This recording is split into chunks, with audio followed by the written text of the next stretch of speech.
I'm Marcus Blake. I'm with That Nerd Show, and we are talking about the Alchemist Cookbook with director Joe Potrykus and Adam Minnick, and director of photography, right?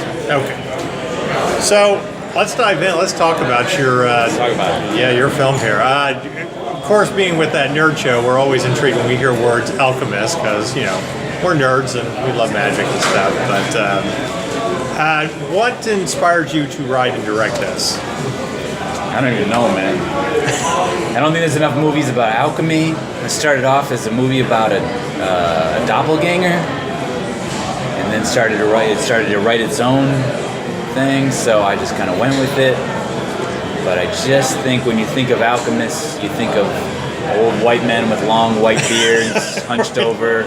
Right. Wizard-looking mother effers, so we decided to go exact opposite. Yeah, I kind of have this image of Terry Nigel from Excalibur with a metal helmet over. Yeah, we went the exact opposite. Throw in a hip-hop kid trying to do his thing out in the trailer in the forest and let it go into wild directions.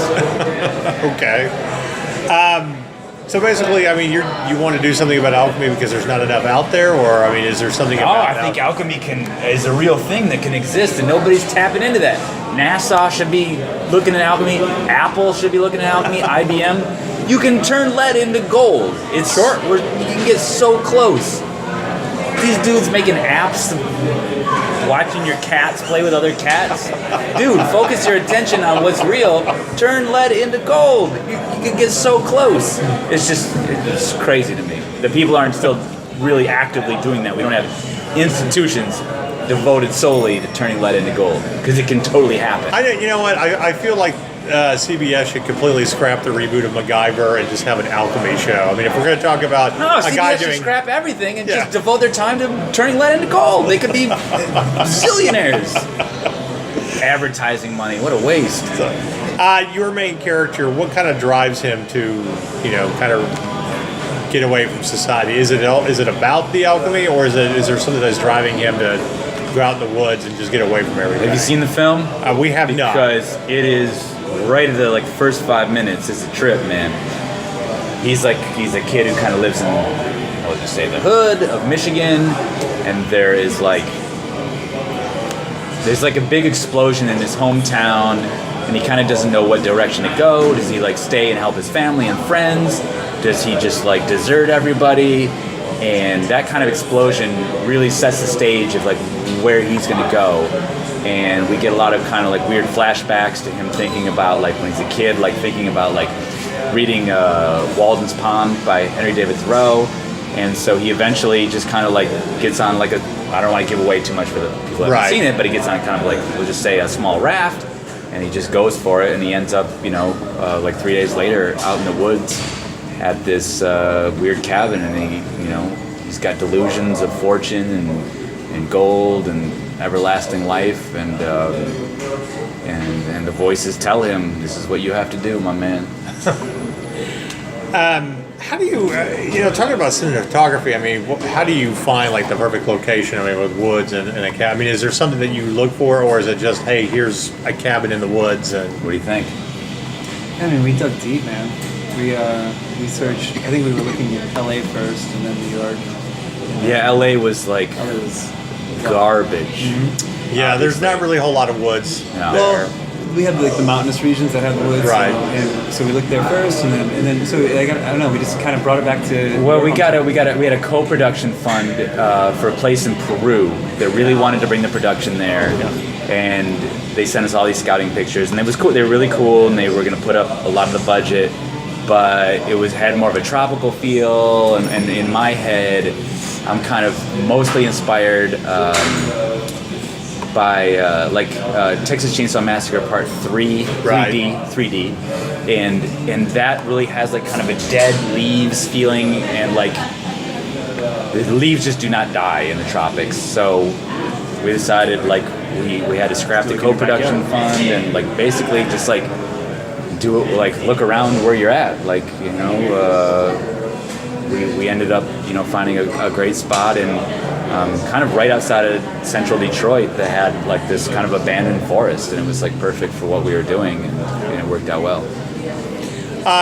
it's interesting that you talk about dead leaves and what you're kind of looking for in a scenery. I mean, it seems like to me, and I'll use John Ford as an example as a filmmaker, as kind of using the landscape as your third character. Yeah. If you look at his big films with John Wayne, I mean, like The Quiet Man or The Searchers or whatever, is that very important to how you, for filmmaking for you guys? I mean, just trying to bring that out. Absolutely. I think the forest in this film is very much a character. I mean, we have two human actors. We have a cat, Right. we have a possum, and we have a forest. And that's the five. I think it's the five characters. The forest is something that was like vastly important. Because you had to get it right, or we had to get it right with the the color palette and all of the above. And like I said, like he said, the tropics weren't working, so we had to make it happen in pretty much his backyard. Yeah. Because deciduous forests have the gold leaves under the snow. And Right. Yeah. Without giving anything away, I mean, what do you hope people take away from like this character? I mean,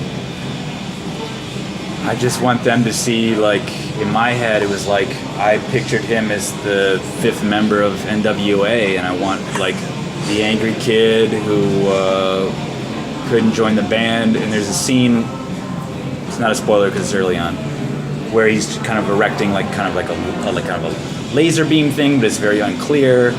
And then when that goes off, it's almost like he is supposedly, kind of shooting the beam into the audience's head, and we're supposed to kind of, at that point, go blank.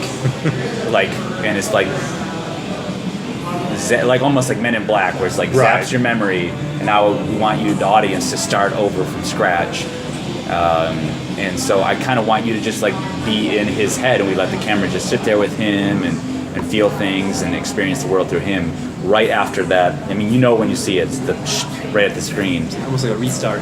Yeah, there's a reset button through what he's made. So just kind of see what it feels like to be an outsider who's been ostracized from his community after a huge explosion, and you don't know where to go. Do you stay with your family or friends, or do you go off in the wilderness, or you hop on a raft? Kind of, yeah. Well, and you mentioned Thoreau there. That you have to kind of forge your own path. Exactly, and that's what he's doing in this. He is the outsider, so just hopping on that raft and getting the hell out of town. All right, so this is our question for every filmmaker, because we are that nerd show. Can't wait. Yes. As a filmmaker, if you can be involved in either Star Trek or Star Wars in any way, what would it be and why? Star Wars versus Star Trek. I will go with Star Trek to the day I die. Just that's what kind of forged my childhood as a TV show, and Kirk was always a straight pimp. So, yeah. You're a Jedi.